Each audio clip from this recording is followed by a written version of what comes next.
Okay, resuming a year full of stories. February.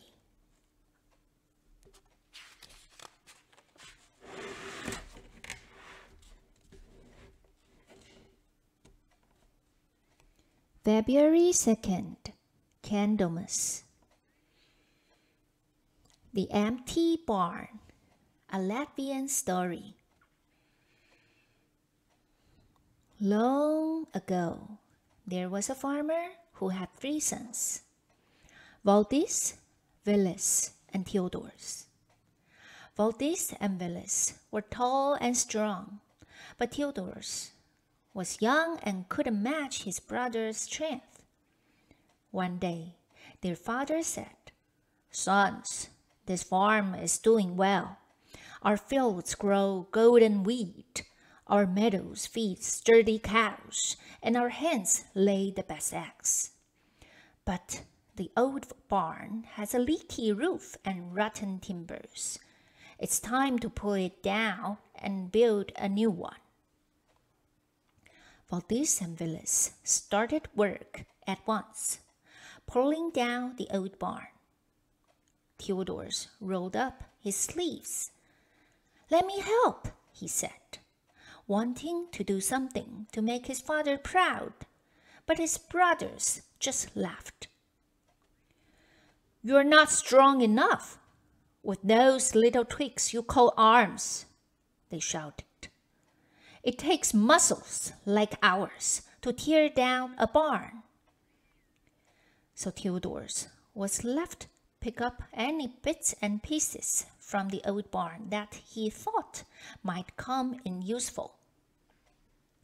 When they'd finished, Valdis and Vilis harnessed the horse to the wagon and went into the forest to chop down trees for the new barn. Theodorus ran after them. "Let me chop down a tree," he begged. "Go on, let me try." Valdis winked at Vilis. "There's a fine straight pine," he said. "Chop that down, little brother." Theodorus grabbed the axe, but though he tugged with all his might, he wasn't even strong enough to lift it. With a sigh, he gave up and looked after the horse instead. Valdis and Vilis chopped down the trees they needed, lit them onto the wagon, and brought them back to the farm. Then they began to build the new barn. "I can help pull the rope and raise the frame," cried Theodorus. But his brothers shook their heads. "You don't weigh more than a piglet," they chuckled.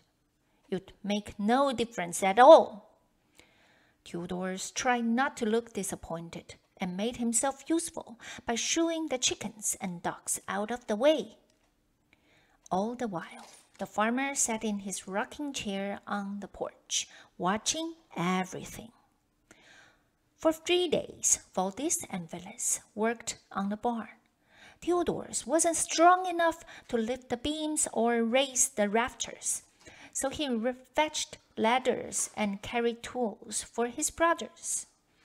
Every time Valdis needed a hammer, Theodorus had one ready. Whenever Vilis ran out of nails, Theodorus was standing by with a handful. They even used some of the bits and pieces he'd saved from the old barn. Then it was time for the roof, while Valdis and Vilis sawed and hammered and heaved and puffed. Theodorus made a little nesting box for the wagtails and fixed it under the eaves. All the while, the farmer sat in his rocking chair, watching thoughtfully. At last, the huge doors were hung and the new barn was finished. "Sons, this is a fine barn," said farmer. "I'm proud to see how strong and clever you are. Whichever one of you can fill the empty barn in a day can have my rocking chair." "We're ready for a rest," laughed Valdis and Willis. The next morning, Valdis looked around for something to fill the barn. He spotted the cows in the meadow. "Those are the biggest beasts on the farm," he thought. "They'll fill the barn," so he led the cows out of the meadow into the yard. But the cows had been enjoying sweet grass in the meadow. They didn't want to go into a barn. Valdis pushed and shoved. He dragged them by the horns and dug his heels in hard. But as soon as he got one cow through the door, another barked out again. All day he heaved the stubborn cows into the barn and chased after the ones that escaped. But by the end of the day, he finally had them all inside. "Well, Valdis," said his father, "you have filled the barn from wall to wall, but you haven't filled it up to the roof." Valdis sighed wearily and led the cows back to the meadow.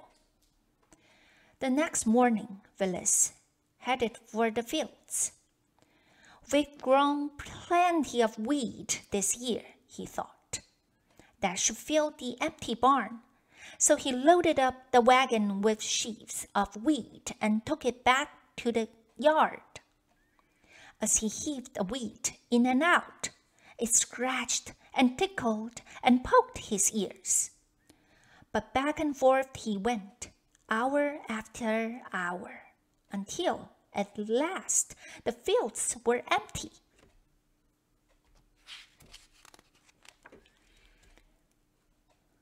"Well, Willis," said his father, "you filled the barn to the roof, but not from wall to wall."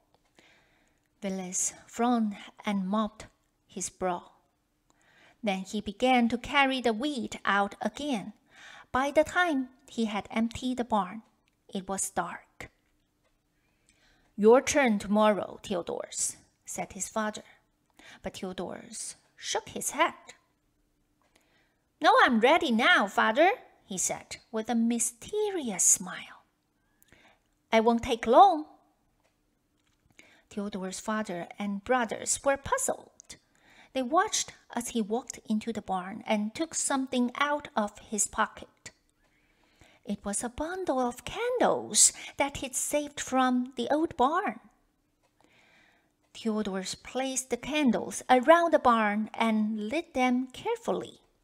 One by one, a dozen little flames flickered and then they grew, shining brightly and filling the whole barn with golden light. "Clever boy!" cried his father. "You filled every inch of the empty barn from wall to wall and floor to roof. The rocking chair is yours." Theodorus grinned proudly. "You keep it, father," he said. "I haven't got time to sit on a rocking chair. I'm going to work hard to grow as tall and strong as Valdis and Willis." Then the barn was filled again with the laughter of the farmer and his 3 sons. "It might take you a while to grow as tall and strong as your brothers, Theodorus," said his father, "but you'll always be the cleverest."